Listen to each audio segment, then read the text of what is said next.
That morning, I stopped at a gas station on Mercer Avenue after finishing a brutal overnight consulting shift. I looked exhausted, smelled like coffee, and only bought the ticket because the cashier joked that my face looked cursed by bad luck. "Try this," he laughed. "Maybe destiny feels sorry for you today."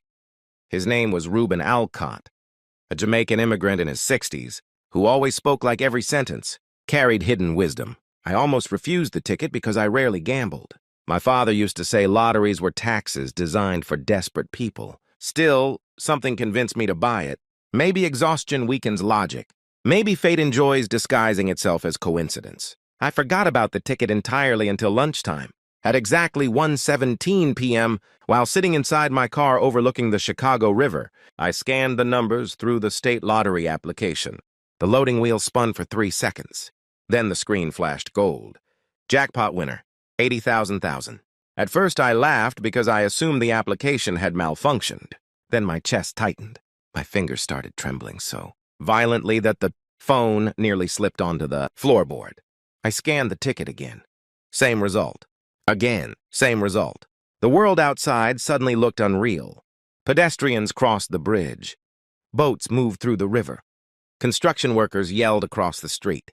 Yet everything sounded distant, almost underwater, as if my body had separated itself from reality to survive the shock. I drove back to the gas station immediately. Reuben checked the numbers twice before staring directly into my eyes. "Brother," he whispered, "lock your doors." That sentence should have warned me about everything that followed. Within 2 hours, state officials transferred me into a private financial office, protected by security personnel. Lawyers explained tax structures. Advisors discussed anonymity. Financial managers spoke about investment portfolios, generational wealth, and risk management. I nodded politely while barely hearing them. My thoughts stayed focused on one person, my wife, Serafina Vale Viramont. Even her name sounded expensive. We met 8 years earlier inside a bookstore, cafe after she corrected my pronunciation of a French philosopher. I pretended to understand. She laughed first. I laughed harder. 3 years later, we married beside Lake Geneva beneath white, roses and violin music while her mother cried through the entire ceremony. Serafina transformed every room she entered.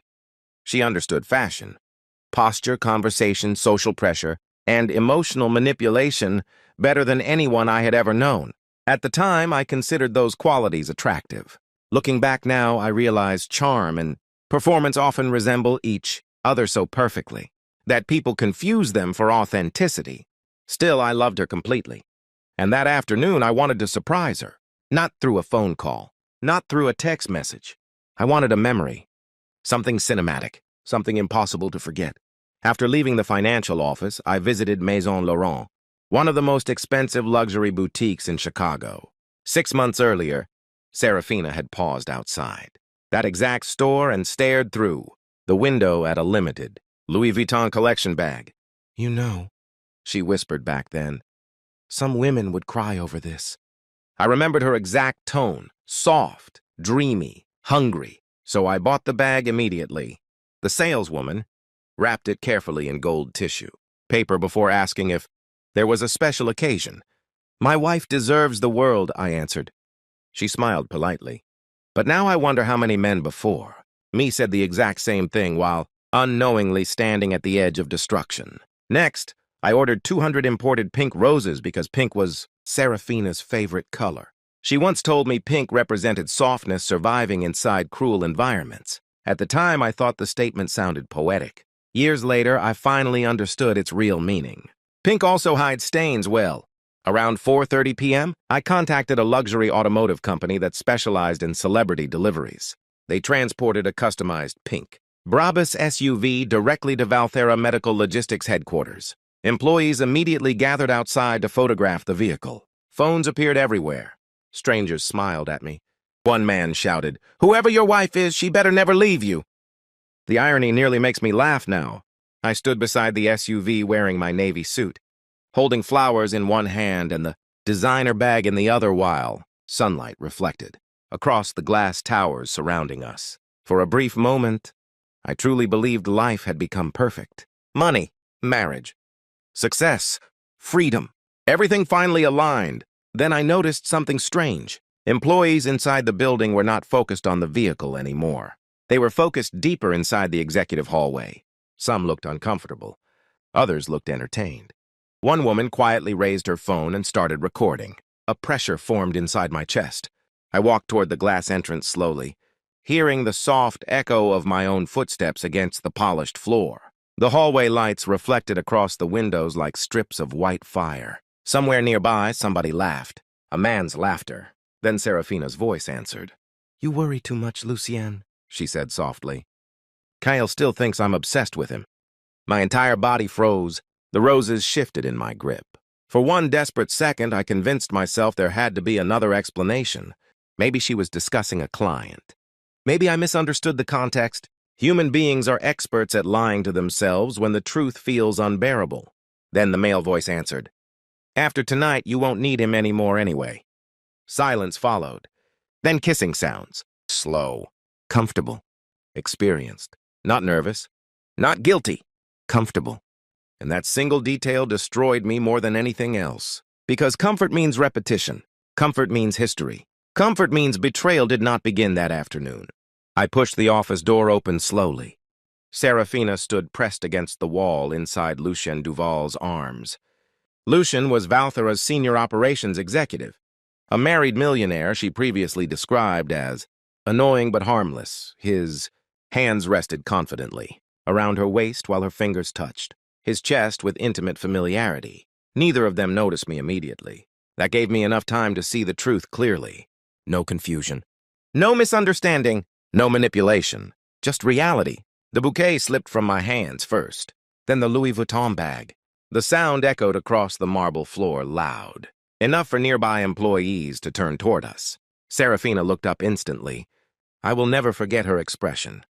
Not sadness, not regret. Fear, pure fear. The fear of someone whose performance collapsed before the audience disappeared. Lucien turned around next, releasing her waist immediately. His confidence vanished so fast it almost looked pathetic. "Kyle," Serafina whispered, stepping forward carefully. "This is not what you think." Interesting sentence. Nobody lies faster. Nobody lies faster than a person caught before they finish preparing the story. Serafina took another careful step toward me while Lucien remained frozen beside the office wall, adjusting his suit jacket like fabric could somehow restore his dignity. Around us, employees pretended to work while secretly recording, everything through glass, reflections and partially lowered phones. Outside the building, the crowd near the pink Brabus SUV had grown larger. Some people pressed themselves against the windows trying to understand what was happening inside. Meanwhile, my entire marriage collapsed in complete silence. I stared at Serafina without blinking.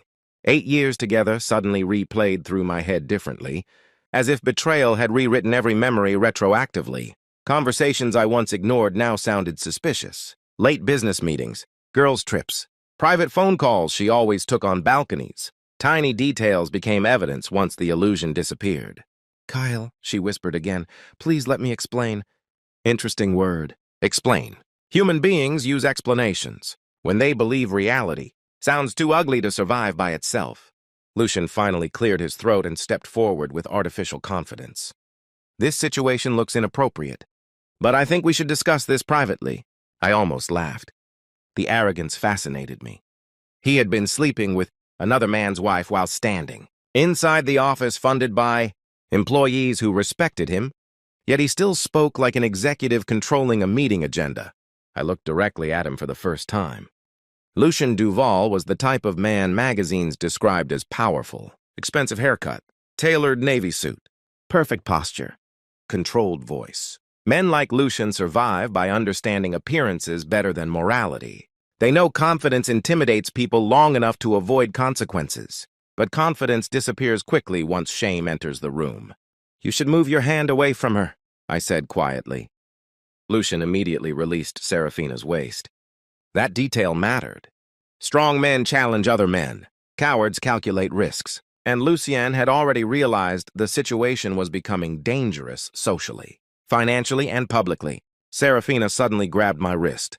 "Please," she whispered desperately. "You're misunderstanding this." Another fascinating sentence, because no honest person says you're misunderstanding while standing inches away from another man's mouth. I slowly looked down at her hand, touching me. Then I removed it carefully. That movement hurt her more than shouting ever could. For years, physical affection had been our language. Forehead kisses before work, fingers touching inside restaurants, hands resting together during flights. We were the couple people envied publicly. Yet standing there inside Valthera headquarters, I realized something terrifying. Some couples perform intimacy professionally. The audience confuses consistency with sincerity. Outside, somebody knocked against the glass excitedly while filming us. Lucien noticed immediately. His face changed color. That was the moment he finally understood the real danger. Not morality, exposure. Executives survive scandals differently than ordinary people. Affairs destroy reputations. Reputations destroy investor confidence. Investor panic destroys money. And money controls everything around powerful men. We need security, Lucien muttered. I smiled coldly. Now you believe in consequences? His jaw tightened. Good. For the first time since entering the building, somebody besides me felt uncomfortable. Serafina looked between us rapidly, like her brain was trying to calculate which version of reality still offered survival. People often misunderstand manipulation. Manipulators are not always evil geniuses. Most are simply adaptive.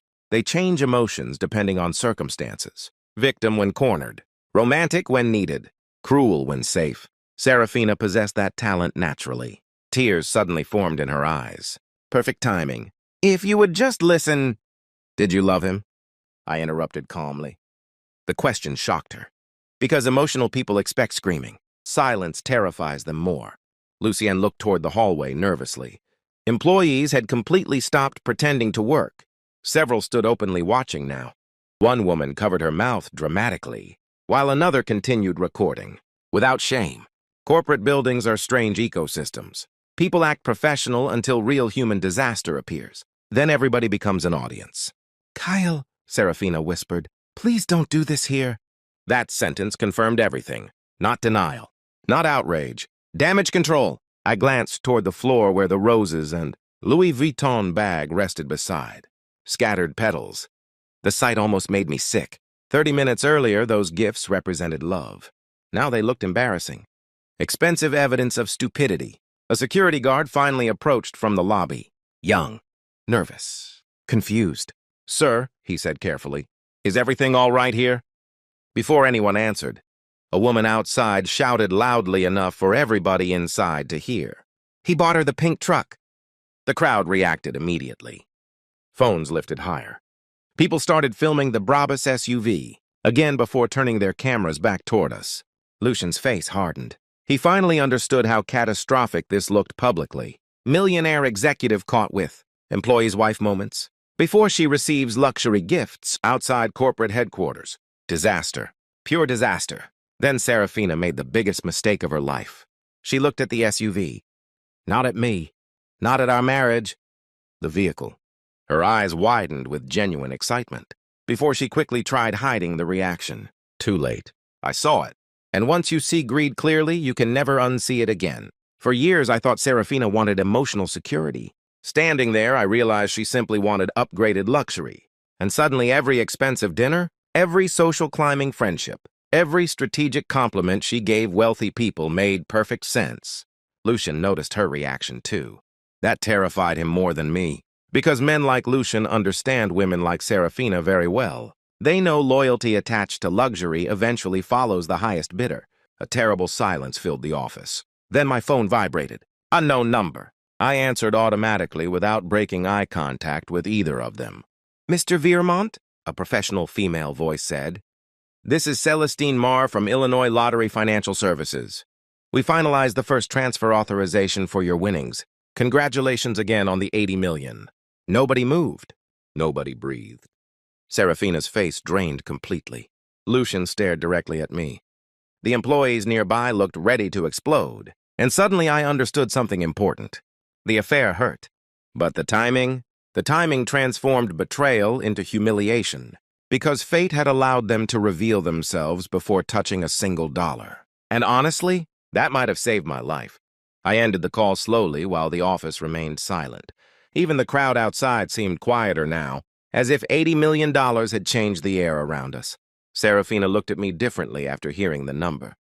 Not lovingly, Not regretfully. Strategically. That expression hurt more than the cheating itself because it confirmed deepest fear. She was already recalculating. Some people process heartbreak emotionally. Others process opportunity mathematically. And wife had always been exceptional with numbers. Lucian stepped away from her. Before the phone call, he believed he controlled the situation. Now he understood he had accidentally betrayed a man who had become richer than executives inside the building. Okay, Lucien Duval spent his entire adult life mastering rooms. You could see it in the way he stood, the way he measured silence before speaking, the way people unconsciously shifted their posture when he entered conversations. Men like Lucien survive because they understand social gravity. Confidence pulls weaker personalities toward them naturally. But standing inside that executive hallway, watching him slowly realize I had just become worth $80 million, I witnessed something rare. His confidence cracked.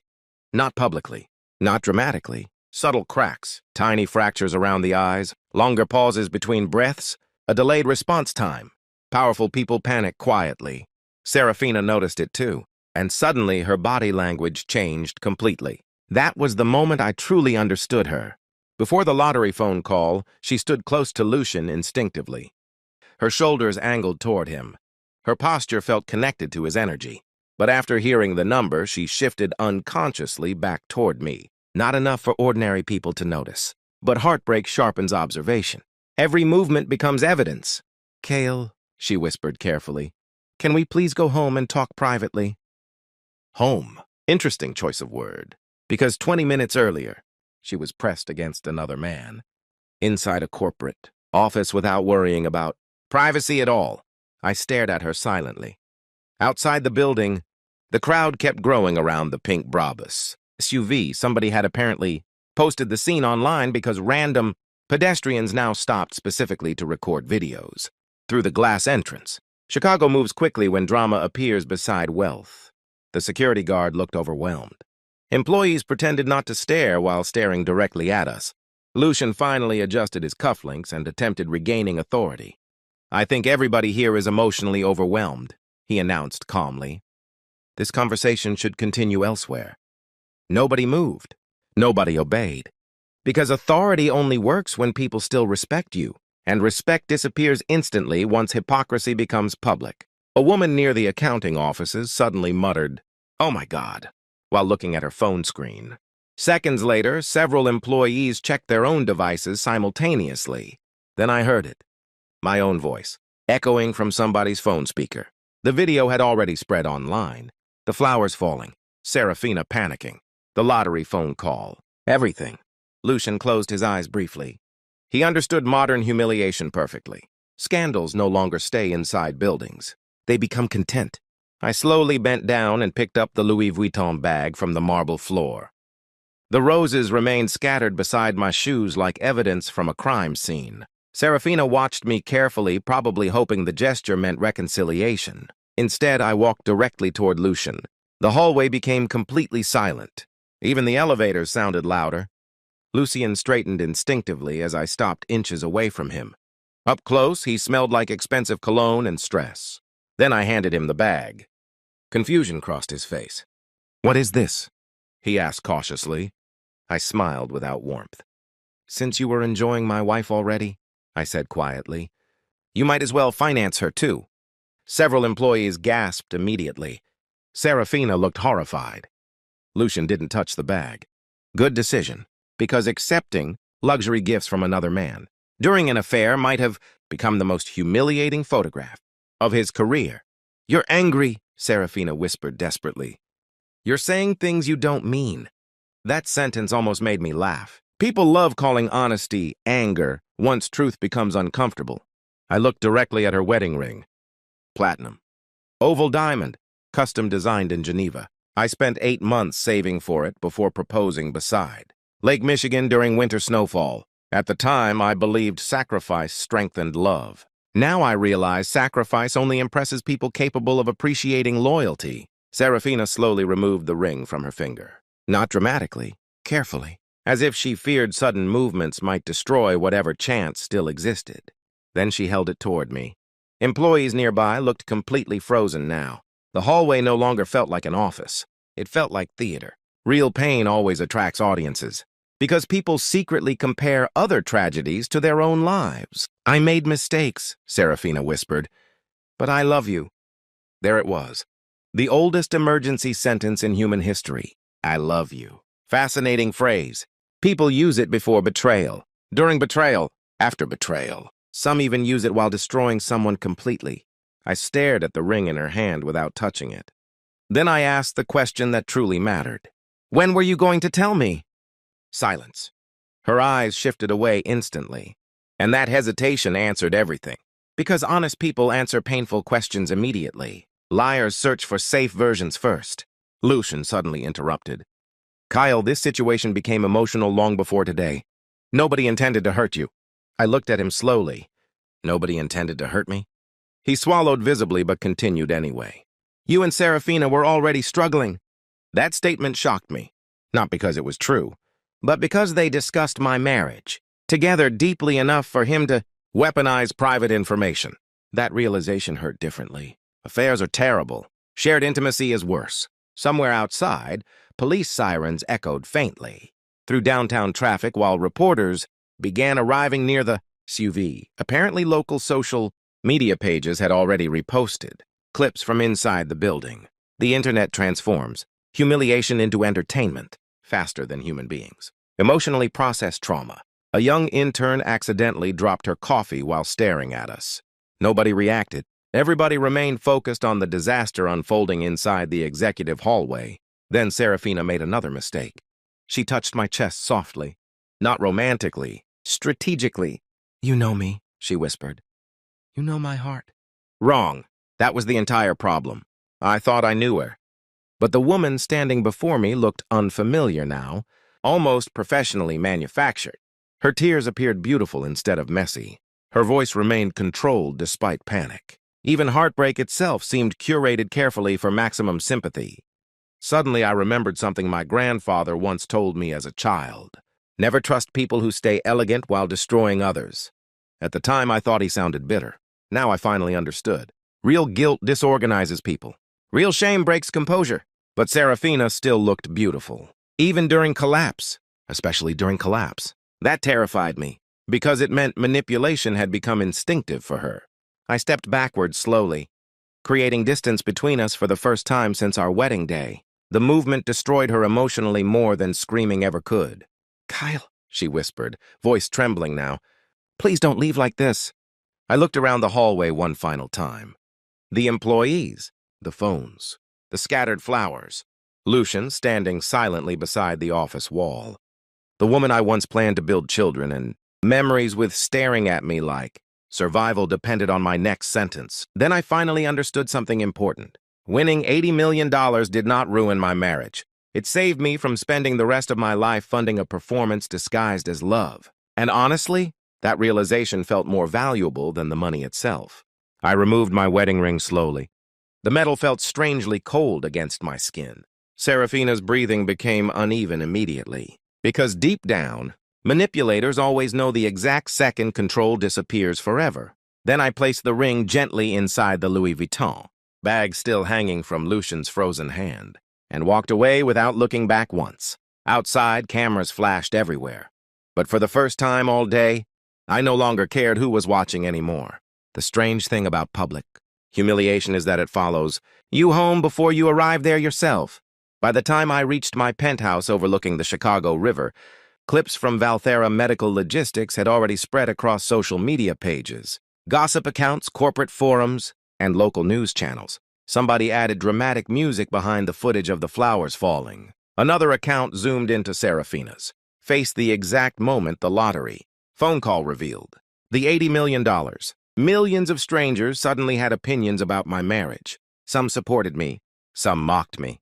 Others treated my pain like entertainment designed for their evening commute. That is the modern world. Human suffering becomes content faster than healing becomes possible. I poured myself a glass of water inside the kitchen but never drank it. My hands still trembled slightly from adrenaline and emotional shock. Outside the windows, Chicago glowed beneath the darkening sky like a machine powered entirely by ambition and loneliness. For years, Serafina loved this view. Cities are honest, she once told me while standing barefoot beside the glass. Everybody admits they want more. At the time, I considered that statement intelligent. Now I understood it differently. Ambition without morality eventually consumes everything around it. My phone vibrated continuously across the marble counter. Friends, co-workers, unknown numbers, journalists.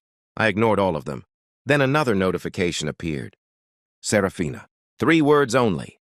Please come home. Interesting sentence. Not please forgive me. Not please let me explain. Home. Because people facing collapse instinctively search for familiar territory. Manipulators especially depend on environments where emotional habits still exist. She understood the penthouse contained memories.